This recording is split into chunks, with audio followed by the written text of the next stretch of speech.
Union budget day ಅಂದ್ರೆ ಸಾಕು, ಭಾರತದ ಟ್ರೇಡರ್ಗಳಿಗೆ ಇದೊಂದು ದೊಡ್ಡ ಹಬ್ಬ ಇದ್ದ ಹಾಗೆ ಅಲ್ವಾ? ಎಲ್ಲೆಡನೂ ಇದೇ ಮಾತು, ಇದೇ ಚರ್ಚೆ. ಮಾರ್ಕೆಟ್ ದೊಡ್ಡ ಮೂವ್ ಕೊಡುತ್ತೆ, ಒಂದೇ ದಿನದಲ್ಲೇ ಲಕ್ಷಾಂತರ ರೂಪಾಯಿ ಮಾಡಬಹುದು ಅಂತ ಒಂದು ದೊಡ್ಡ ನಿರೀಕ್ಷೆ. ಆದ್ರೆ ಈ ಅಬ್ಬರದ ಹಿಂದೆ ನಿಜವಾಗ್ಲೂ ಇರೋ ಕತೆ ಏನು? ಸರಿ, ಹಾಗಿದ್ರೆ ನೇರವಾಗಿ ವಿಷಯಕ್ಕೆ ಬಂದ್ಬಿಡೋಣ. ಎಲ್ಲರೂ ಅನ್ಕೊಳ್ಳೋ ಹಾಗೆ ಈ ಬಜೆಟ್ ಡೇ ಟ್ರೇಡಿಂಗ್ ನಿಜವಾಗ್ಲೂ ದುಡ್ಡು ಮಾಡೋಕೊಂದು ಗೋಲ್ಡನ್ ಆಪರ್ಚುನಿಟಿನಾ, ಅಥವಾ ಗೊತ್ತಿಲ್ಲದೆ ನಾವು ಹೋಗಿ ಸಿಕ್ಕಾಕೊಳ್ಳುವ ಒಂದು ದೊಡ್ಡ ಬಲೆನಾ? ಬನ್ನಿ, ಇವತ್ತಿನ ಈ ವಿಶ್ಲೇಷಣೆಯಲ್ಲಿ ಇದರ ಅಸಲಿ ಮುಖವನ್ನ ನೋಡೋಣ. ಬಜೆಟ್ ದಿನಾನ ನಮ್ಮ ಟ್ರೇಡಿಂಗ್ ಪ್ರಪಂಚದ ಸೂಪರ್ ಬೌಲ್ ಅಂದ್ರೂ ತಪ್ಪಾಗಲ್ಲ. ಯಾಕಂದ್ರೆ ಒಂದೇ ದಿನದಲ್ಲಿ ಲೈಫ್ ಚೇಂಜ್ ಆಗುವಷ್ಟು ಲಾಭ ಮಾಡಬಹುದು ಅನ್ನೋ ಒಂದು ಆಸೆ, ಒಂದು ಭರವಸೆ ಸಾವಿರಾರು ಟ್ರೇಡರ್ಗಳನ್ನ ಮಾರ್ಕೆಟ್ ಕಡೆಗೆ ಸೆಳೆಯುತ್ತೆ. ಎಲ್ರೂ ಆ ಒಂದು ದೊಡ್ಡ ಮೂವ್ಗಾಗಿ ಕಾಯ್ತಾ ಕೂತಿರ್ತಾರೆ.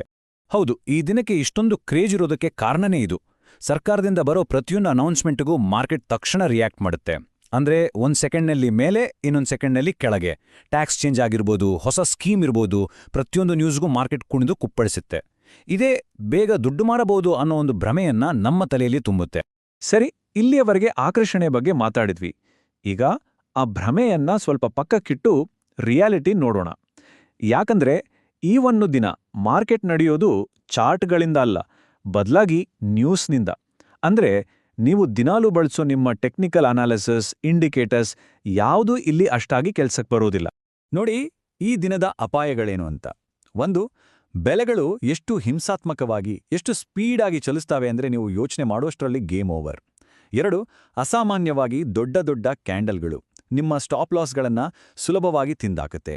3, ಮಾರ್ಕೆಟ್ ಇದ್ದಕ್ಕಿದ್ದಂತೆ ಡೈರೆಕ್ಷನ್ ಚೇಂಜ್ ಮಾಡುತ್ತೆ. ಈಗಷ್ಟೇ ಮೇಲೆ ಹೋಗ್ತಿದ್ದಿದ್ದು ಮರುಕ್ಷಣವೇ ಪಾತಾಳಕ್ಕೆ ಬೀಳಬಹುದು. ಇಂಥ ಸಮಯದಲ್ಲಿ ನಿಮ್ಮ ಫೇವ್ರೆಟ್ ಟೆಕ್ನಿಕಲ್ ಇಂಡಿಕೇಟರ್ಸ್ ಕೂಡ ಫೇಲ್ ಆಗಿ ಸುಮ್ಮನಾಗ್ಬಿಡುತ್ತೆ. ಇದೇ ಕಾರಣಕ್ಕೆ ಈ ದಿನ ಒಂದು ಕ್ಲಾಸಿಕ್ ಟ್ರ್ಯಾಪ್ ಸೃಷ್ಟಿಯಾಗುತ್ತೆ. ಅದನ್ನೇ ಫೇಕ್ ಬ್ರೇಕ್ಔಟ್ ಅಂತ ಕರಿತೀವಿ.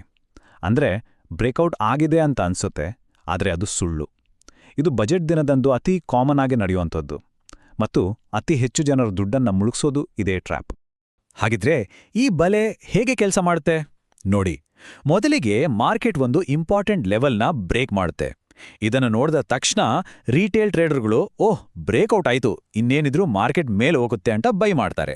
ಆದರೆ ಕೆಲವೇ ನಿಮಿಷಗಳಲ್ಲಿ ಮಾರ್ಕೆಟ್ ಯೂ ಟರ್ನ್ ಹೊಡೆದು ಅಷ್ಟೇ ಸ್ಪೀಡಲ್ಲಿ ಕೆಳಗೆ ಬಿದ್ದು ಅವರ ಸ್ಟಾಪ್ ಲಾಸ್ ಅನ್ನ ಹಿಟ್ ಮಾಡುತ್ತೆ. ಕೊನೆಗೆ ಉಳಿಯೋದು ದೊಡ್ಡ ನಷ್ಟ ಮಾತ್ರ. ಸರಿ, ಈಗ ವಿಷಯದ ಇನ್ನೊಂದು ಮುಖ ನೋಡೋಣ. ಇದೊಂದು ರೀತಿ ಅನ್ಯಾಯದ ಹೋರಾಟ. ಯಾಕಂದ್ರೆ ಬಜೆಟ್ ದಿನದಂದು ನಾವು ಅಂದ್ರೆ ಸಾಮಾನ್ಯ ಟ್ರೇಡರ್ಗಳು ಫೈಟ್ ಮಾಡಬೇಕಾಗಿರೋದು ದೊಡ್ಡ ದೊಡ್ಡ ಇನ್ಸ್ಟಿಟ್ಯೂಷನಲ್ ಪ್ಲೇಯರ್ಗಳ ಜೊತೆ. ಈ ಇಬ್ಬರು ಟ್ರೇಡರ್ಗಳ ನಡುವಿನ ವ್ಯತ್ಯಾಸವನ್ನ ನೋಡಿ. ಒಂದು ಕಡೆ ದೊಡ್ಡ ಸಂಸ್ಥೆಗಳು, ಅವರಿಗೆ ಮಿಲಿಸೆಕೆಂಡಲ್ಲಿ ನ್ಯೂಸ್ ಸಿಗುತ್ತೆ, ಅವರ ಅಲ್ಗೋಗಳು ಅಷ್ಟೇ ಸ್ಪೀಡಾಗಿ ರಿಯಾಕ್ಟ್ ಮಾಡುತ್ತೆ. ಇನ್ನೊಂದು ಕಡೆ ನಾವು ರಿಟೇಲ್ ಟ್ರೇಡರ್ಗಳು, ನಮಗೆ ಟಿವಿಯಲ್ಲಿ ನ್ಯೂಸ್ ಬರೋದೇ ಲೇಟು, ಅದನ್ನ ನೋಡಿ ನಾವು ಮ್ಯಾನ್ಯುಯಲ್ ಆಗಿ ಆರ್ಡರ್ ಹಾಕೋಷ್ಟರಲ್ಲಿ ಆಟನೇ ಮುಗ್ದಿರುತ್ತೆ. ನೀವೇ ಹೇಳಿ, ಈ ಸ್ಪೀಡ್ ಗೇಮ್ನಲ್ಲಿ ನಾವು ಗೆಲ್ಲೋಕ್ ಸಾಧ್ಯನಾ? ನಾವೆಲ್ಲ ಅಂದ್ಕೊಂಡಿರ್ತೀವಿ ಸ್ಟಾಪ್ ಲಾಸ್ ಇದೆಯಲ್ಲ ಅದೇ ನಮ್ಮನ್ನ ಕಾಪಾಡುತ್ತೆ ಅಂತ. ಆದರೆ ಸತ್ಯ ಏನಂದ್ರೆ ಬಜೆಟ್ ದಿನದಂತಹ ವಿಪರೀತ ವಾಲಟೈಲ್ ದಿನಗಳಲ್ಲಿ ಸ್ಟಾಪ್ ಲಾಸ್ ಒಂದು ಗ್ಯಾರಂಟಿ ಅಲ್ಲ. ಯಾಕಂದ್ರೆ ಸ್ಲಿಪೇಜ್ ಅನ್ನೋ ಒಂದು ಸಮಸ್ಯೆ ಇದೆ. ಅಂದ್ರೆ ಮಾರ್ಕೆಟ್ ಎಷ್ಟು ಫಾಸ್ಟಾಗಿ ಬೀಳುತ್ತೆ ಅಂದ್ರೆ ನೀವು ಹಾಕಿದ ಸ್ಟಾಪ್ ಲಾಸ್ ಪ್ರೈಸ್ ಸ್ಕಿಪ್ ಆಗಿ ಅದಕ್ಕಿಂತ ತುಂಬಾನೇ ಕೆಳಗೆ ನಿಮ್ಮ ಆರ್ಡರ್ ಎಕ್ಸಿಕ್ಯೂಟ್ ಆಗ್ಬೋದು. ಒಂದು ಉದಾಹರಣೆ ನೋಡೋಣ. ನೀವೊಂದು ಟ್ರೇಡ್ನಲ್ಲಿ ರಿಸ್ಕ್ ಮಾಡಕ್ಕೆ ರೆಡಿ ಇರೋದು ಕೇವಲ 500 ರೂಪಾಯಿ ಅಂತ ಅನ್ಕೊಡಿ. ಆದ್ರೆ ಆ ಸ್ಲಿಪೇಜ್ ಕಾರಣದಿಂದ ನಿಮ್ಮ ಸ್ಟಾಪ್ ಲಾಸ್ ಸ್ಕಿಪ್ ಆಗಿ ನಿಜವಾಗ್ಲೂ ನಿಮ್ಗೆ ಆಗೋ ನಷ್ಟ 3,000 ರೂಪಾಯಿ ಆಗಿರುತ್ತೆ. ಯೋಚನೆ ಮಾಡಿ, ನೀವು ಅನ್ಕೊಂಡಿದ್ದಕ್ಕಿಂತ 6 ಪಟ್ಟು ಹೆಚ್ಚು ನಷ್ಟ. ನಿಮ್ಮ ಇಡೀ ರಿಸ್ಕ್ ಮ್ಯಾನೇಜ್ಮೆಂಟ್ ಪ್ಲಾನ್ ಬುಡಮೇಲು. ಹಾಗಿದ್ರೆ ನಮ್ಮ ಸ್ಟ್ರಾಟಜಿ ಎಷ್ಟೇ ಚೆನ್ನಾಗಿದ್ರೂ ಈ ದಿನ ಯಾಕೆ ಫೇಲ್ ಆಗತ್ತೆ? ಇದರ ಹಿಂದೆ ಇನ್ನೂ ಕೆಲವು ಗುಪ್ತವಾದ ಬಲೆಗಳಿವೆ. ಅದೇನು ಅಂತ ನೋಡೋಣ ಬನ್ನಿ. ವಿಶೇಷವಾಗಿ ಆಪ್ಷನ್ ಟ್ರೇಡರ್ಸ್ಗಳಿಗೆ ಒಂದು ದೊಡ್ಡ ಡೇಂಜರ್ ಇದೆ. ಅದನ್ನ IV ಕ್ರಶ್ ಅಂತಾರೆ. ಸಿಂಪಲ್ ಆಗಿ ಹೇಳೋದಾದ್ರೆ, ಬಜೆಟ್ಗಿಂತ ಮೊದಲು ಮಾರ್ಕೆಟ್ ಎಲ್ಲಿ ಹೋಗುತ್ತೆ ಅನ್ನೋ ಅನಿಶ್ಚಿತತೆ ಜಾಸ್ತಿ ಇರುತ್ತೆ. ಅದಕ್ಕೆ ಆಪ್ಷನ್ ಪ್ರೀಮಿಯಂಗಳು ತುಂಬಾನೇ ದುಬಾರಿಯಾಗಿರುತ್ತೆ. ಆದರೆ ಬಜೆಟ್ ಅನೌನ್ಸ್ ಆದ ತಕ್ಷಣ ಆ ಅನಿಶ್ಚಿತತೆ ಮಾಯವಾಗ್ಬಿಡುತ್ತೆ. ಆಗೇನಾಗುತ್ತೆ, ಗಾಳಿ ಬಿಟ್ಟ ಬಲೂನ್ ಥರ ಆ ಪ್ರೀಮಿಯಂಗಳು ಫಟ್ ಅಂತ ಕೆಳಗೆ ಬೀಳುತ್ತೆ. ಇಲ್ಲಿರೋ ವಿಪರ್ಯಾಸ ಏನ್ ಗೊತ್ತಾ? ನೀವು ಮಾರ್ಕೆಟ್ನ ಡೈರೆಕ್ಷನ್ ಕರೆಕ್ಟಾಗಿ ಗೆಸ್ ಮಾಡಿದ್ರೂ ಕೂಡ ಈ IV ಕ್ರಶ್ನಿಂದಾಗಿ ನಿಮ್ಮ ಆಪ್ಷನ್ ಪ್ರೀಮಿಯಂ ಕರಗಿ ನಿಮಗೆ ನಷ್ಟ ಆಗ್ಬೋದು. ಅಂದ್ರೆ ನೀವು ಸರಿ ಇದ್ರೂ ಕೂಡ ದುಡ್ಡು ಕಳ್ಕೊಳ್ತೀರಿ. ಇದಕ್ಕಿಂತ ಕೆಟ್ಟದ್ದೇನಿದೆ ಹೇಳಿ? ಇದೆಲ್ಲ ಟೆಕ್ನಿಕಲ್ ಆಯಿತು. ಇದರ ಜೊತೆಗೆ ಒಂದು ಸೈಕಲಾಜಿಕಲ್ ಯುದ್ಧ ಕೂಡ ನಡೀತಿರುತ್ತೆ ನಮ್ಮ ತಲೆಯಲ್ಲಿ.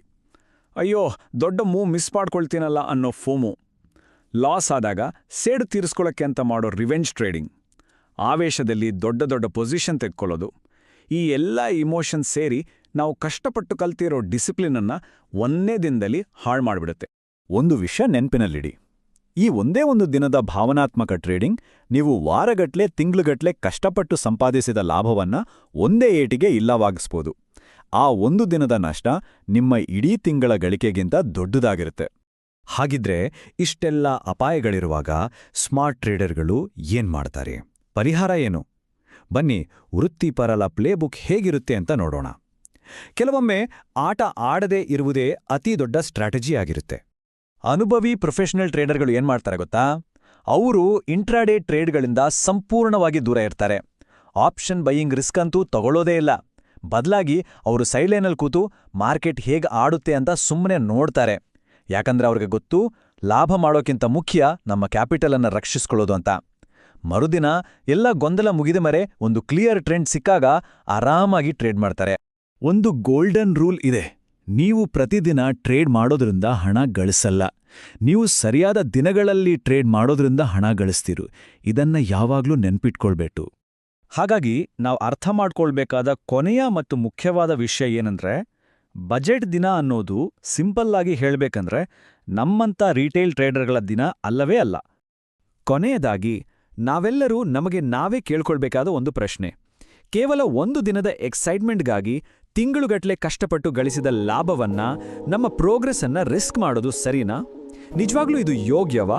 ಯೋಚನೆ ಮಾಡಿ.